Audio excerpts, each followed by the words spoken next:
Grazie per l'invito al liceo scientifico Giovanni Marinelli, nel quale torno sempre con un certo ricordo, essendomi diplomato qui nel 1983 ormai, quindi sono marinelliano e insomma questa scuola ha segnato una parte importante del mio percorso formativo e quindi insomma tanto noi facciamo molte lezioni qua sotto al tempo, no? Sono tempi complicati. E ringrazio Dino Spangaro, lui sa quanto l'istituzione che io vorrei rappresentare, il Consiglio regionale, è a fianco alle iniziative che loro fanno, perché come è stato detto, oggi più che mai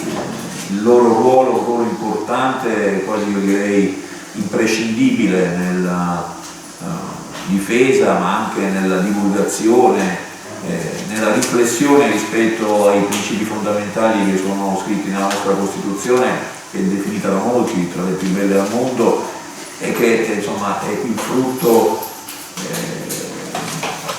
di un periodo buio, come diceva Piero Calamandrei, a un discorso che fece proprio qualche mese dopo la promulgazione della Costituzione, dice: in quelle pagine, rivolgendosi a dei giovani, dovete pensare che c'è il sacrificio di tantissimi giovani come voi che per scrivere quelle pagine non hanno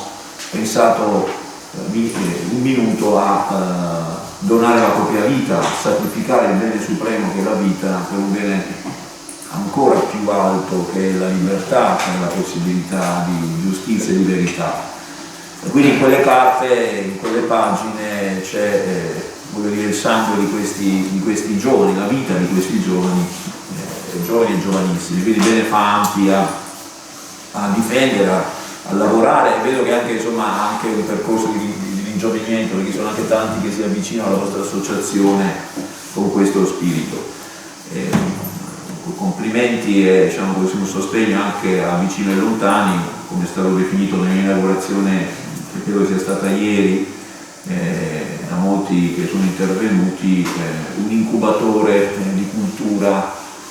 e di tolleranza, oserei dire, quindi insomma ecco, una delle istituzioni culturali più importanti di questa città. Un saluto ai docenti, agli studenti, all'organizzatore, a chi ha in qualche modo tenuto questo percorso, diciamo, questa alternanza scuola-lavoro, cioè mettere in pratica, approfondire alcuni temi così importanti come democrazia, Stato autoritario, social media, istruzioni per l'uso. Qualcuno dice: ma sono ancora attuali? L'educazione civica,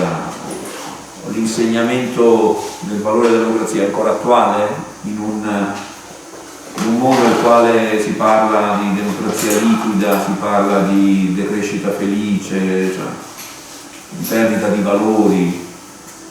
Io credo che non è solo attuale, ma è necessario, perché basta leggere la stampa di oggi. A Trieste, a Milano, alcuni giovani, poco più grandi di voi, di famiglia diciamo, medio-alta, borghese, gente insomma, che è stata arrestata perché leggiava nazismo, no? Perché stava organizzando anche con via internet, quindi anche l'importanza dei social media, stava cercando di riorganizzare attorno a un'ideologia nazista una pseudo-organizzazione e immaginavano di fare il primo intervento andando ad assalire qualcuno che non mi stava bene, gente di colore, insomma. A Trieste, non a Kathmandu è successo, 70 km da qui. Quindi gente che aveva un livello culturale alto, una condizione economica tranquilla, che si perde rischiamo appunto poi la libertà, perché sono stati in qualche modo arrestati dietro. Quindi c'è una domanda che dobbiamo porci, no? Di quanto ancora l'orrore, insomma, rappresentato dai fascismi, dal nazismo in genere, anche da una parte del comunismo, va detto, ancora abbia presa sui giovani, sui più giovani sempre, no? Dopo tutto quello che è stato scritto, è stato detto, e io credo che il problema sia il tempo, come diceva Dino prima, cioè non vorrei che appunto allontanandosi da quando è successo questo, venendo a perdersi i testimoni oculari e reali di quel periodo, cioè sembra che viene consegnato da parte dei giovani quasi a un problema non più storico ma di fantasy, cioè qualcosa che forse è successo, non è successo. Allora credo che proprio su questo iniziative di questo tipo siano necessarie, perché appunto la minaccia non è vinta e lo dimostrano i fatti della cronaca di ieri, insomma, no? Senza farne altri esempi, potremmo farne molti altri. Quindi il progetto sicuramente da sostenere, progetto da implementare,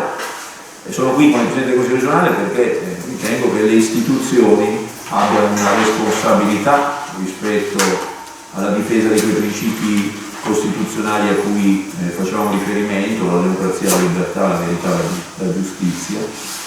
e quindi ci sia anche un'assunzione, diciamo, di responsabilità di tutti, e quindi delle istituzioni formative,